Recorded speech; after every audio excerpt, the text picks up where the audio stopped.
Guys, hopefully you are all keeping really good. In today's video we are going to be talking about the downswing, and we're going to be talking about actually the trail side coming in towards the downswing position. And tomorrow's video, back-to-back videos, Saturday, Sunday, we're going to be talking about the lead side in the downswing position.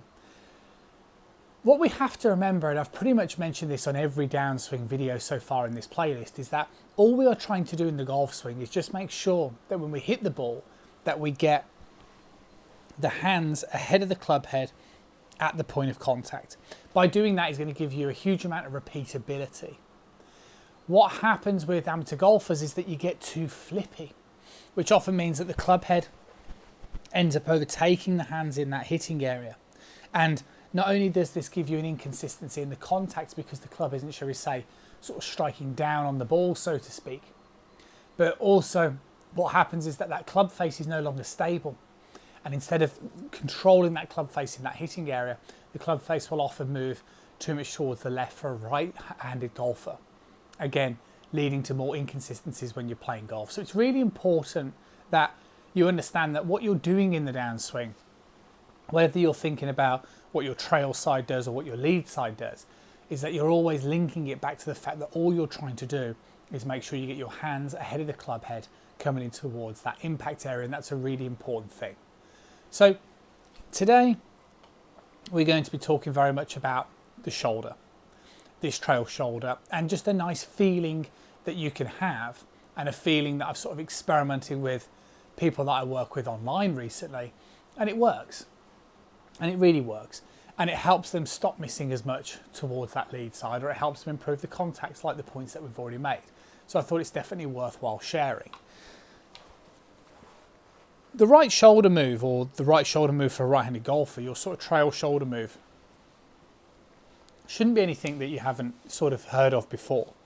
And if I sort of put the club across my shoulders here and get myself set up, and then just position my trail hand so it's sort of outward facing towards you guys, like so, along the handle, and then sort of rotate up to the top of the backswing position.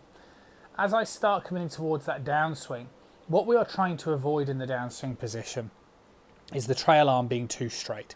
So you can imagine if I sort of perform my shoulder motion like so, where the shoulder moves in a much more horizontal fashion, the only way I can get that down to the back of the ball now is to straighten my arm. And the problem is when you straighten your arm, that means that you're going to end up looking flippy. So what we're trying to do is obviously make sure that we can find a way to get that trail arm much more bent coming in towards that impact position. And the only way you can do that is by really rehearsing a much, shall we say, steeper shoulder action like so. And by doing this means that then the trail arm can stay bent, and then if obviously a trail arm is more bent, then that means that you're going to take away that sort of vulnerability of that flipping motion by really getting that feeling of dropping that shoulder down as you initiate that downswing position. And the way you would then convert that into a hit, so when you're actually hitting the golf ball, is you probably end up being more aware of your sort of post-impact position. So don't get me wrong, you certainly want to be aware of the start to the downswing and getting the feeling of the trail shoulder dropping straight down, should we say more to the sort of side of you. Yes, it'll feel like the right shoulder's moving more down towards your right ankle for a right-handed golfer and vice versa. But also, as you sort of enter in towards this post-impact position, because that trail shoulder would have behaved, should we say, on a more steeper angle, you will feel more element of, should we say, side crunch and side bend over the ball, and keep that sort of head more dropping down as if it was looking at this sort of angle, so it's much more horizontal, rather than if you sort of end up moving this way and that shoulder ends up far too horizontal, see the head would be much more sort of vertical positioned as opposed to, yet again, more this way.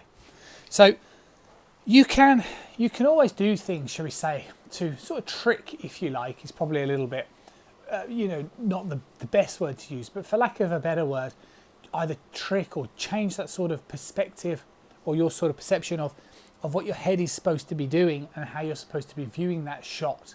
And I think once you've sort of hit a couple of shots and you get that sort of feeling of that right shoulder over movement, you're always going to end up this way. Whilst if you can get that sort of sense of dropping that right shoulder down, keeping that right arm more bent and almost feeling as though your head is more this way. So I'm still following the ball. What we're certainly not doing is getting the feeling of keeping your head looking down. You can still follow the ball as you move through. This will help your chest, shall we say, rotate through the ball. But what I'm suggesting is your head would be potentially, as a feeling, a little bit more sort of horizontally placed as opposed to so vertically placed. And again, of course, this is all a simple byproduct of that right shoulder move coming in towards the downswing position. So it's a really important thing, and I think it's something that if you can kind of relate to the fact that you sort of come over the ball and you know that you're supposed to come more down on the ball this way, then it's something that, again, yes, you would just have to rehearse and do some of the basic exercises similar to what I've already demonstrated today, where maybe placing a club across your shoulders. And like I said, the more tilted, if you like, you are with your shoulders, then the more that trail arm can stay bent and the better that impact position is going to become. And then when you go down to the range to try and experiment with hitting shots, then what you'll do is it will very much change your perspective of the ball. So like I say, when you've sort of swung through, you'll feel more this way until obviously you finish that swing.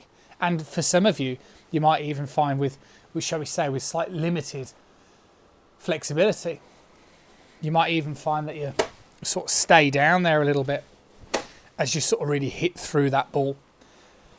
And you do whatever you need to do to influence the ball flight. And that's exactly what this game is all about. So that's a really important thing. And it's an important thing that you guys make sure that you're doing. And it's an important thing that you should make sure that you practice. And it's going to have a big impact as well on the longer clubs, okay? Because again, what that trail shoulder moving over essentially means is that it potentially brings in the vulnerability of moving this this way, where the spine would be too vertical. Obviously dropping that shoulder down can also give you that sort of feeling of if you like, sort of shallowing the club down, but it also gives you the feeling of shallowing out that angle of attack. So yet again, if you're somebody who's struggling potentially with the long irons and the driver, which let's be honest is a lot of golfers, then yet again, getting the feeling of this shoulder behaving in this sort of manner will help you really shallow out that impact area and give you a much better ball flight. So it's a move you need, and it's a move you certainly need to practice and work on it. Tomorrow's video is slightly different. Like I alluded to, tomorrow's video is much more about that sort of rotational clearing side. So between both of these videos, it'll definitely relate. One side will definitely relate more to some golfers, and tomorrow's video will relate to other golfers differently. But we're all different. But both of them are trying to do the same thing, which is help you deliver a in-sequence downswing position where you are basically making sure you get those hands ahead of the club head at the point of impact. And that's it for today's video. I'll see you guys again tomorrow. Bye.